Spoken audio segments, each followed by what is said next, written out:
Passé décomposé, partie 1. L'enfant tient sa mère par la main. Il a peur. La foule sur la place du marché l'oppresse. Il n'a pas l'habitude de voir autant de personnes, ni d'être à l'extérieur sous la chaleur du soleil. C'est la première fois. Mais il tient sa mère par la main, alors tout va bien. Sa mère, son centre du monde.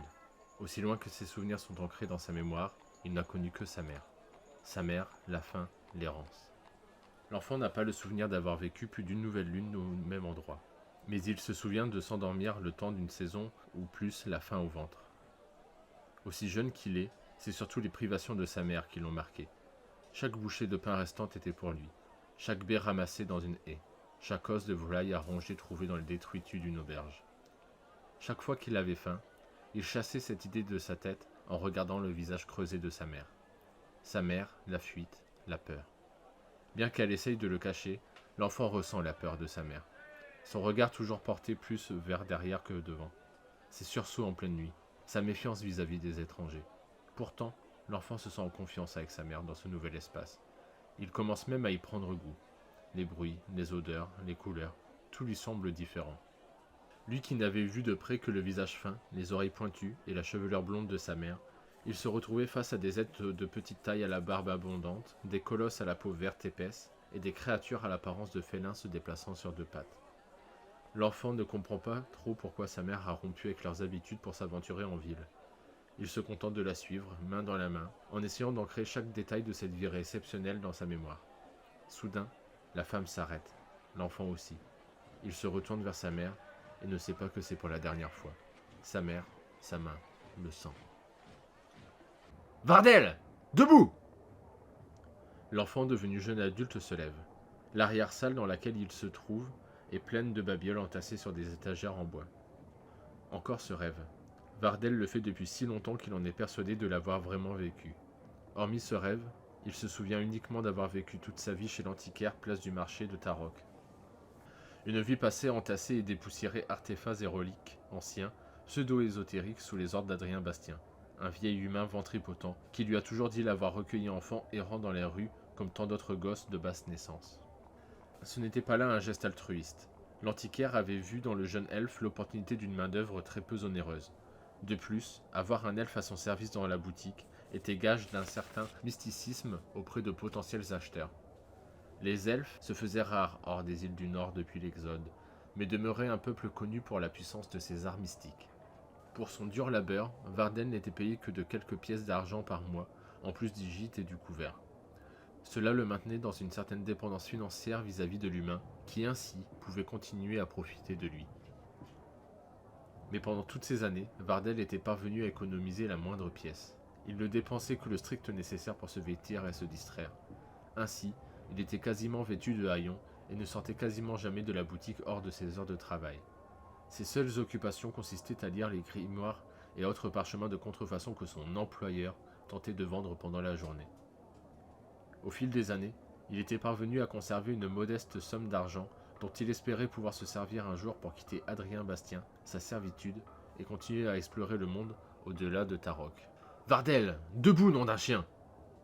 Après quelques instants, l'elfe était debout dans la boutique. Son propriétaire, plus gras que la veille, l'attendait comme à son habitude derrière son comptoir, la main sur la caisse. Et comme à son habitude, il lui donna des ordres en quelques phrases sans le regarder, ni lui fournir plus d'explications. Il devait au plus vite traverser la ville pour aller chercher au port un nouvel arrivage de camelotes ésotériques à bas prix. Vardel connaissait très bien le trajet. Il devait s'y rendre régulièrement pour remplir les étals de la boutique. Il ne faisait même plus attention au contenu des caisses qu'il chargeait dans une vieille remorque tirée par un canasson fatigué.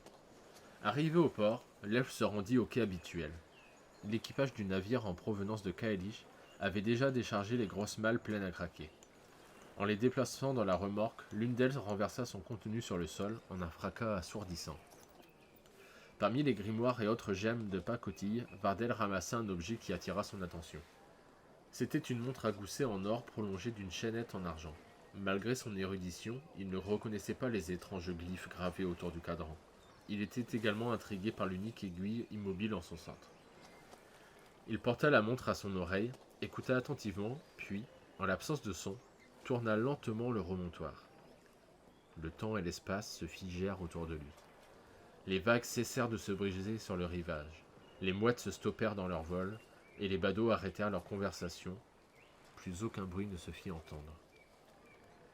L'instant d'après, les vagues repartirent en sens inverse, les mouettes allèrent à reculons, et les conversations se rembobinèrent en un charabia incompréhensible. Le silence fut rompu par le fracas d'objets qui se répandent sur le sol. Vardel fut surpris de se voir agenouillé, en train de saisir la montre agoussée en or et prolongée d'une chaînette en argent. Quand le temps reprit son cours normal, Vardel prit un moment de réflexion. Après quelques secondes, il actionna de nouveau le remontoir, mais cette fois-ci plus longuement et plus rapidement. « Vardel, debout !» Il était à présent dans l'arrière-salle de la boutique. Il vit son double plus jeune d'une heure se lever, enfiler ses haillons, avant que gronde à nouveau la voix de l'antiquaire. « Vardel, debout, nom d'un chien !» Une fois son double hors de la pièce, il essaya d'attraper le grimoire posé à côté de son lit. Ses mains passèrent au travers. Il ne pouvait qu'être spectateur de son souvenir. En tournant le remontoir dans l'autre sens, il fut de nouveau sur les quais et la vie reprit son cours. Ces derniers événements l'empêchèrent de penser à autre chose. Qu'allait-il faire de cette découverte ? Encore la nuit dernière, il s'interrogeait sur son passé. Bien qu'il n'en ait aucune preuve, il était persuadé être le petit garçon de son rêve, et la femme blonde devait être sa mère. Quant aux événements à la fin de son rêve, il n'était pas certain de souhaiter découvrir son origine. Et pourtant... De retour à la boutique, Adrien Bastien l'accueillit par ses éternels bougonnements. La journée de Vardel n'était pas terminée. Il lui restait encore à décharger les malles, à étiqueter les nouveaux produits et à les consigner dans les registres des ventes. Mais avant ça, il courut à l'arrière-boutique dissimuler la montre dans sa cachette. Une fois fait, il reprit son travail et tâcha de terminer sa journée sans penser à sa trouvaille et ses conséquences possibles. Le soir venu, il avait pris sa décision. Ne pas se servir de la montre avant d'être absolument sûr d'assumer ce qu'il allait découvrir sur son passé. Les semaines défilèrent, et le jour où Vardel devait récupérer une nouvelle cargaison arriva. Pour la première fois depuis longtemps, il ouvrit les malles alors même qu'elles étaient encore sur le quai, mais leur contenu n'était encore d'aucune valeur. Dépité, il retourna au centre de Tarok avec une cargaison de piètre qualité. Il se gara comme à son habitude devant la boutique pour décharger le contenu de la remorque. À sa grande surprise, Adrien Bastien n'était pas là. Il débuta tout de même son travail d'étiquetage et de catalogage des produits arrivés. Plusieurs clients passèrent, et comme Adrien était toujours absent, Vardel le remplaça à la caisse. Au moment de rendre la monnaie à un nain qui achetait un soi-disant extracteur de foudre, il découvrit que la pièce était vide. L'espace d'un instant, il vit Adrien Bastien partir avec le contenu de la caisse sous le bras, abandonnant sa boutique décrépite derrière lui. Il chassa vite cette idée de sa tête et alla chercher dans sa cachette quelques pièces d'or pour rembourser le nain. Il lui suffirait de remettre dans sa cachette ce qu'il lui avait retiré en reprenant ce qui lui revenait de droit dans la caisse au retour du propriétaire. Il ne put s'empêcher de crier d'effroi. Sa cachette était vide. Vide de son or accumulé durement pendant toutes ces années afin de quitter cette vie. Vide de la montre qui devait lui apprendre tout sur une famille qu'il n'avait jamais connue. Vide de tout espoir. Oubliant complètement le nain, il sortit à toute vitesse dans la rue. Il se précipita dans la boutique voisine tenue par un tailleur gnome, ami proche d'Adrien. « Salut Vardel, comment va ?» souleva le gnome de terre et le plaqua contre le mur. « Adrien, où est-il ?» Le gnome bredouilla, apeuré et bégayant. Il est parti ce matin. Une calèche l'a récupéré et il est monté dedans avec une grosse valise pour Sainte-Anne, lui. Il ne reviendra pas. Je pensais que tu savais. » Hors de lui, Vardel balança le tailleur à travers la pièce. Il heurta violemment un mannequin de bois sur lequel il était en train de coudre une redingote pourpre aux manches couleur d'émeraude. Fou de rage, Vardel saccagea la boutique du partenaire de cartes de son ancien patron. Alerté par les cris du gnome et le bruit des meubles fracassés, Signarm en charge de la protection du bourg dut réunir leurs forces pour le maîtriser.